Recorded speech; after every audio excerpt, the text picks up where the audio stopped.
My name is Blaine Sumner. I currently live in Oklahoma City, Oklahoma. This is my third year competing at the Arnold. I feel good about this upcoming weekend, doing the full meet on Saturday and bench only on Sunday. This is the best atmosphere you can lift in for the IPF, USAPL type stuff. It's the biggest crowd, the best lights, the best sound, so the opportunity to set world records since it's an international meet. So that's what I love about this meet.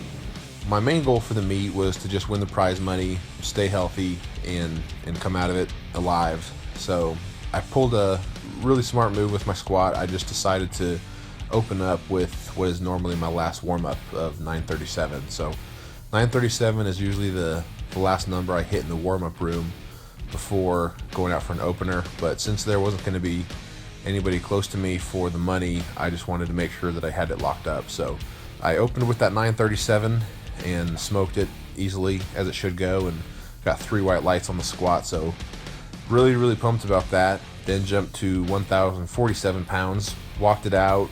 The bar was pretty whippy with that kind of weight on it. Came down, smoked it, came up, moved pretty good, moved like an opener, and again got 3 white lights. The 1047 was a breeze. I knew that the 500 kilogram 1102 squat was going to be there.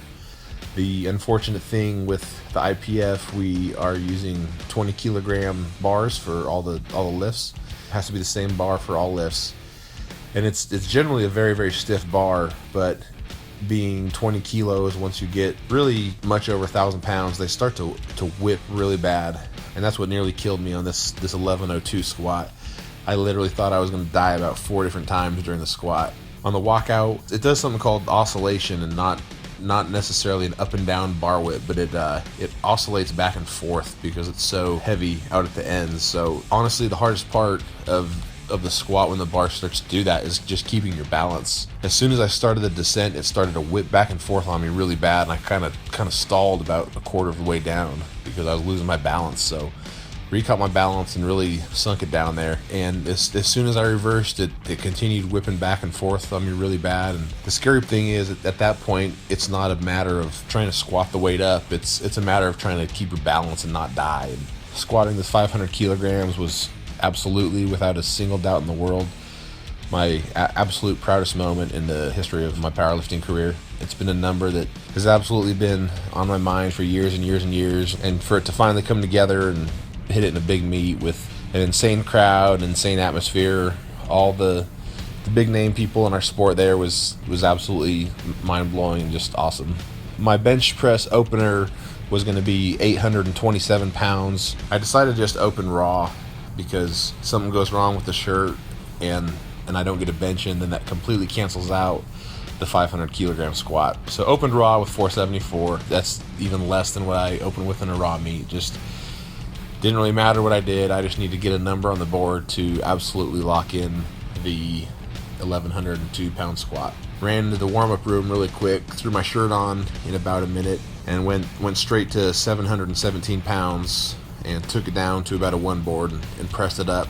Went out there and went straight to 827 on the second attempt and got it. It wasn't a very pretty lift. It was a grind, but got it. So that was the new world record for the powerlifting bench press. So super thrilled about that. I'd done that in a meet before, but not an international meet to qualify as the world record.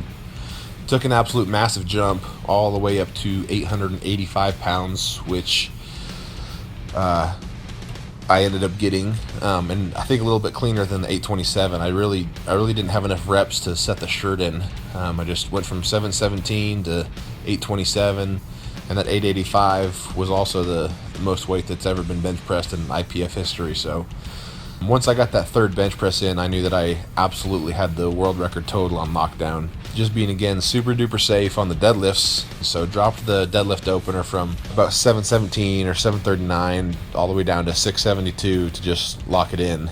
So opened with the 672. From there, jumped to 732 or 729, somewhere around there. That's the deadlift that would break the total world record for the IPF. So smoked that 730 number. That secured the largest powerlifting total in the history of the IPF. Decided to take a big jump on the deadlift all the way up to 815 pounds. And the reason that number was chosen was that would give me a 2802 or 2803 total. Anyways, I absolutely stroked the 815 deadlift. Absolutely, without a doubt, the absolute best powerlifting day, competition day that I could ever imagine happening in my entire life.